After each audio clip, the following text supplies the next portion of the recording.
Kisah Para Rasul pasal 13. Pada waktu itu dalam jemaat di Antiokhia ada beberapa nabi dan pengajar, yaitu Barnabas dan Simeon yang disebut Niger, dan Lukius orang Kirene, dan Menahem yang diasuh bersama dengan raja wilayah Herodes, dan Saulus. Pada suatu hari ketika mereka beribadah kepada Tuhan dan berpuasa, berkatalah Roh Kudus, "Khususkanlah Barnabas dan Saulus bagiku untuk tugas yang telah kutentukan bagi mereka." Maka berpuasa dan berdoalah mereka, dan setelah meletakkan tangan ke atas kedua orang itu, mereka membiarkan keduanya pergi. Saulus dan Barnabas di Pulau Siprus. Oleh karena disuruh Roh Kudus, Barnabas dan Saulus berangkat ke Seleukia, dan dari situ mereka berlayar ke Siprus. Setiba di Salamis, mereka memberitakan firman Allah di dalam rumah-rumah ibadat orang Yahudi, dan Yohanes menyertai mereka sebagai pembantu mereka. Mereka mengelilingi seluruh pulau itu sampai ke Pafos. Di situ mereka bertemu dengan seorang Yahudi bernama Bar-Yesus. Ia seorang tukang sihir dan nabi palsu. Ia adalah kawan gubernur pulau itu, Sergius Paulus, yang adalah orang cerdas. Gubernur itu memanggil Barnabas dan Saulus karena ia ingin mendengar firman Allah. Tetapi Elimas, demikianlah namanya dalam bahasa Yunani, tukang sihir itu, menghalang-halangi mereka dan berusaha membelokkan gubernur itu dari imannya. Tetapi Saulus, juga disebut Paulus, yang penuh dengan Roh Kudus, menatap dia dan berkata, "Hai anak iblis, engkau penuh dengan rupa-rupa tipu muslihat dan kejahatan. Engkau musuh segala kebenaran. Tidakkah engkau akan berhenti membelokkan jalan Tuhan yang lurus itu? Sekarang, lihatlah, tangan Tuhan datang menimpa engkau, dan engkau menjadi buta. Beberapa hari lamanya engkau tidak dapat melihat matahari." Dan seketika itu juga orang itu merasa diliputi kabut dan gelap, dan sambil meraba-raba, ia harus mencari orang untuk menuntun dia. Melihat apa yang telah terjadi itu, percayalah gubernur itu, ia takjub oleh ajaran Tuhan. Ke Antiokhia di Pisidia. Lalu Paulus dan kawan-kawannya meninggalkan Pafos dan berlayar ke Perga di Pamfilia. Tetapi Yohanes meninggalkan mereka lalu kembali ke Yerusalem. Dari Perga mereka melanjutkan perjalanan mereka, lalu tiba di Antiokhia di Pisidia. Pada hari Sabat mereka pergi ke rumah ibadat lalu duduk di situ. Setelah selesai pembacaan dari hukum Taurat dan kitab nabi-nabi, pejabat-pejabat rumah ibadat menyuruh bertanya kepada mereka, "Saudara-saudara, jikalau saudara-saudara ada pesan untuk membangun dan menghibur umat ini, silakanlah."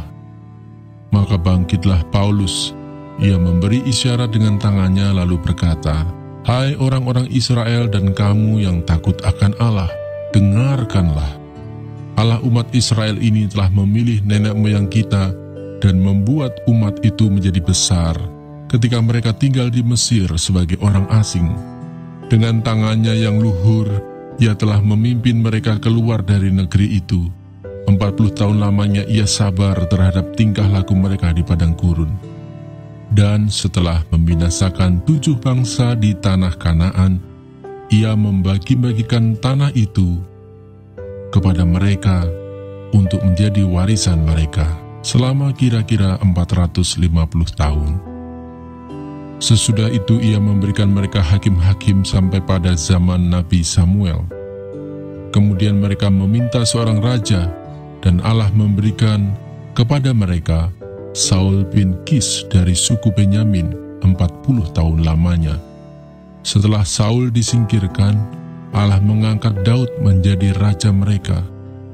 Tentang Daud, Allah telah menyatakan, "Aku telah mendapat Daud bin Isai, seorang yang berkenan di hatiku, dan yang melakukan segala kehendak-Ku.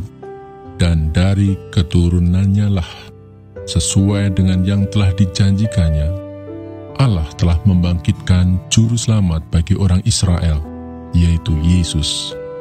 Menjelang kedatangannya, Yohanes telah menyerukan kepada seluruh bangsa Israel supaya mereka bertobat dan memberi diri dibaptis. Dan ketika Yohanes hampir selesai menunaikan tugasnya, ia berkata, "Aku bukanlah dia yang kamu sangka, tetapi ia akan datang kemudian daripadaku. Membuka kasut dari kakinya pun aku tidak layak."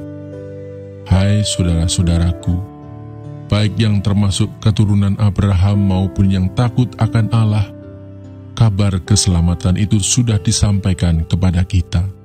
Sebab penduduk Yerusalem dan pemimpin-pemimpinnya tidak mengakui Yesus.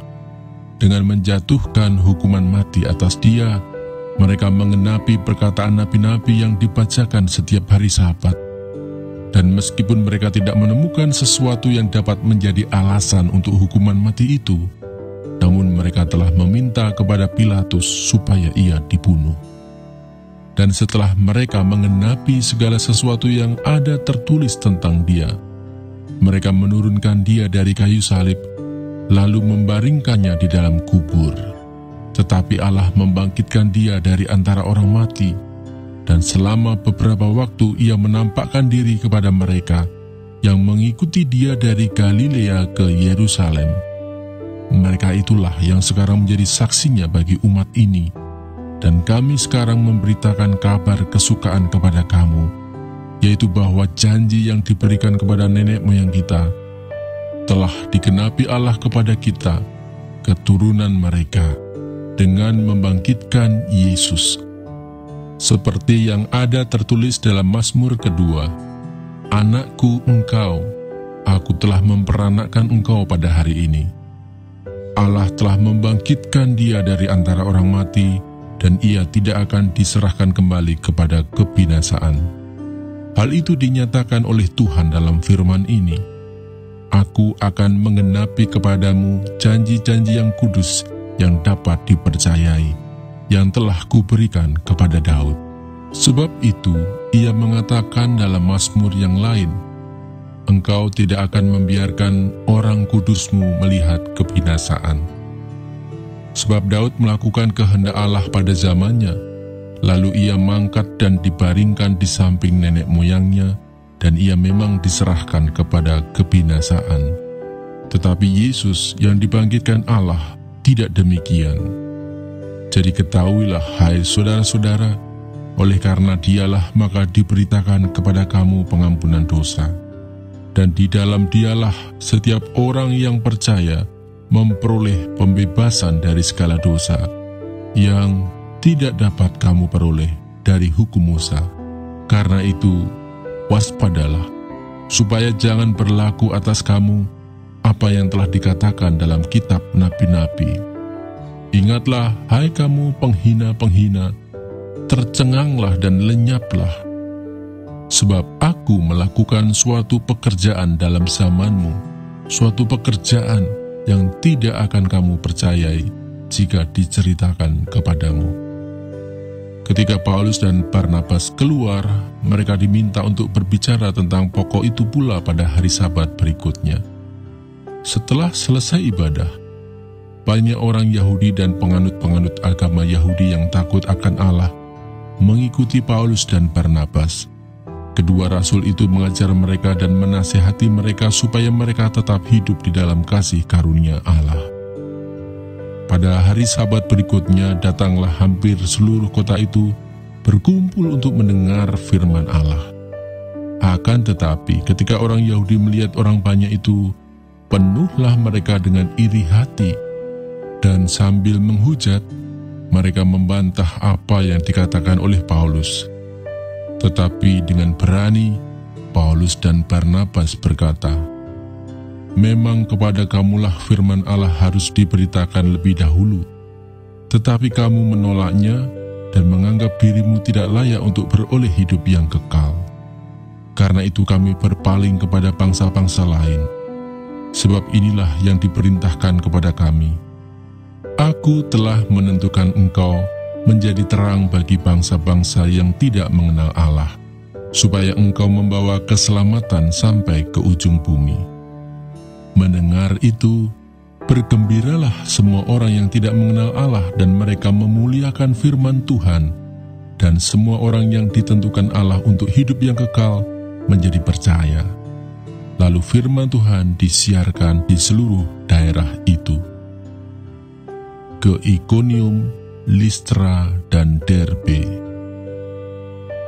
Orang-orang Yahudi menghasut perempuan-perempuan terkemuka yang takut akan Allah dan pembesar-pembesar di kota itu, dan mereka menimbulkan penganiayaan atas Paulus dan Barnabas dan mengusir mereka dari daerah itu.